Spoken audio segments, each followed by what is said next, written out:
Hi everyone, welcome to this educational video, and today we're talking all about the serve. Obviously a very large fundamental of the game, because without the serve the rally would not even begin, and it's the one aspect or moment in the game which you have complete control over. So make sure you take your time on the serve and influence the game in a really positive way by performing the serve as best as possible. I simplify the serve into kind of three types of service. That would be the driving serve, or the more powerful serve, your lob serve, and then also I will discuss a bit about the body serve.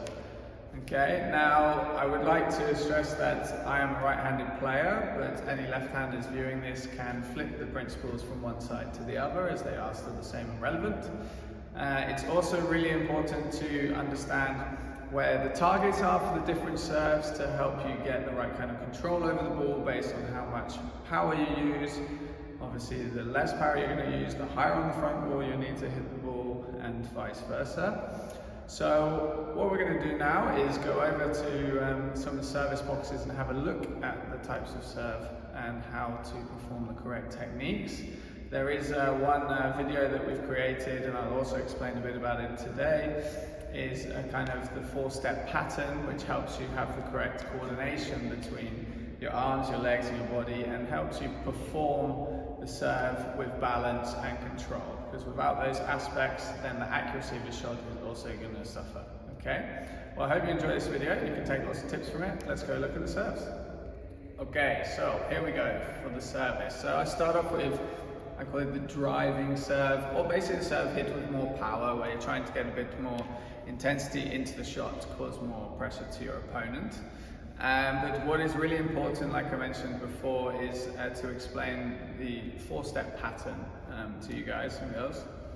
Now, this is relevant for all serves, so that's basically how you coordinate the throwing of the ball, the preparation of the racket, the balance with the lower part of the body.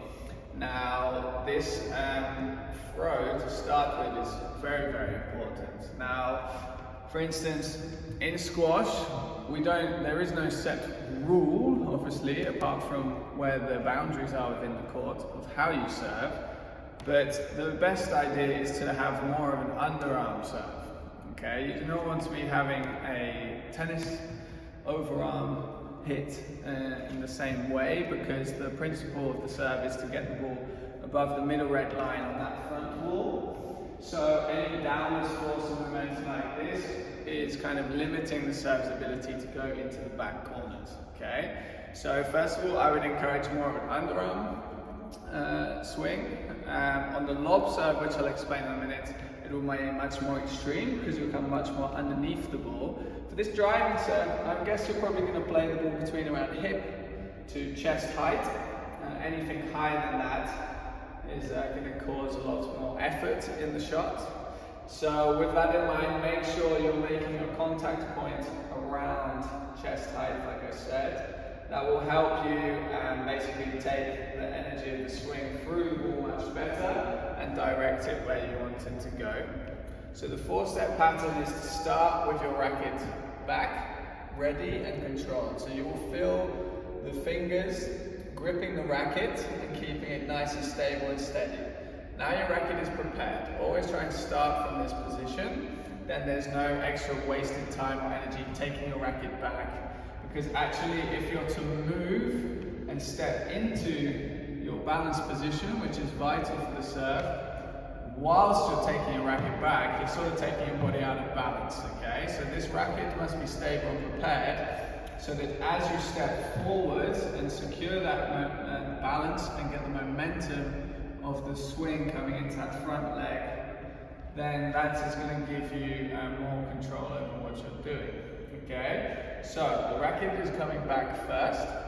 I will take a throw of the ball, just a small throw. It doesn't need to be really high, there's no point in that. So just a throw around my chest height. Okay, so it's racket back, throw, step, swing, and follow through where you want the ball to go on the front wall.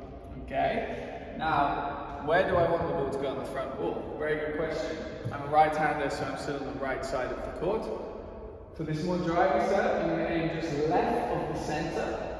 Okay, now I don't need the ball to go too high for this one because the idea is to get a lot more momentum and power on the shot. Obviously then the higher I want to play it, the likelihood of the ball going out above the red line up there is a lot greater, okay?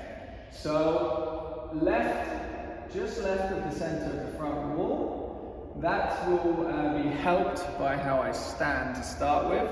So I stand quite forwards here when I'm doing my forehand serve on this side, because as most of you know, you only have to have 1 foot in the box whilst you actually strike the ball.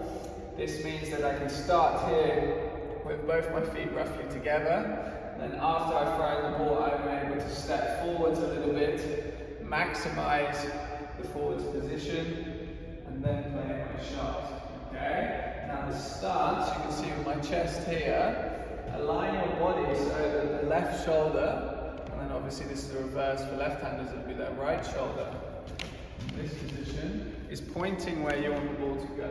So here's my left shoulder, you see, just pointing just left of the middle and center of that front wall. Okay? So let's try and now see the demonstration of those 4 components coming together. Rack it back, throw,